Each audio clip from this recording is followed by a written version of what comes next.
Човек и змия от Николай Райнов. Имало двама братя. Те били вече женени, но си живеели заедно. Когато умрял баща им, разделили се. Разделили имотите си, разделили и градината. В дела на единия брат имало круша и в корените на крушата живеела змия. Веднъж стопанинът на крушата обядвал под клоните и заедно с децата си. Като се нахранили, станали и оставили паничка с мляко. Щом се отдалечили, змията се измъкнала, изпила млякото и пуснала в паничката една жълтица. От тогава човекът всеки ден оставил под крушата по една паничка мляко и получавал по една жълтица. Двамата брати имали по един син. Момчетата се обичали и си играели заедно. Веднъж едното казало на другото: „Братовчеде, баща ти и баща ми са братя. Когато се разделиха, и двамата взеха поравно. Как така вие забогатяхте, а ние си останахме с това, което имахме?“ Другото момче разказало за змията и жълтиците.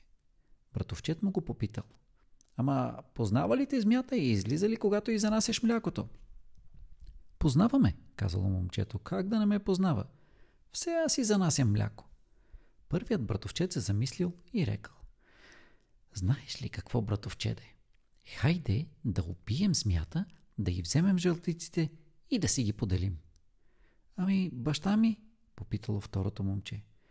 „Баща ти“, казало първото, „когато отиде някъде, ти ще дадеш мляко на змията и щом тя излезе, ще я убием.“ На другия ден, когато бащата излязал, момчето занесло мляко на змията и повикало братовчет си.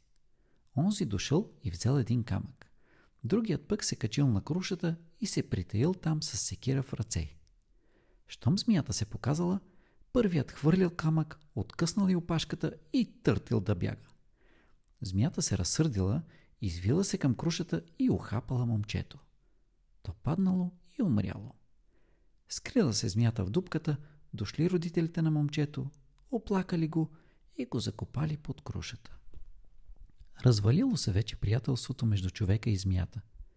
Нито той носел мляко, нито тя му давала жълтица. Минали много години и всичко се забравило. Хайде, помислил си човекът. Хайде да се помиря с змията. Момчето тъй няма да се върне, а тя поне жълтици ще ми дава. Обеднях доста, ми трябват пари. Отишъл човекът под крушата, надникнал над дупката и рекал: „Змио, мила посестримо, станалото станало, всичко мина и се забрави. Хайде да се помирим.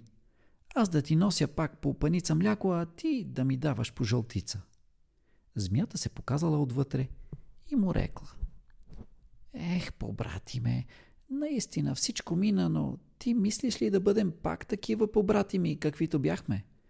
Докато гледаш ти гроба под крушата, а с опашката, не можем да бъдем приятели.“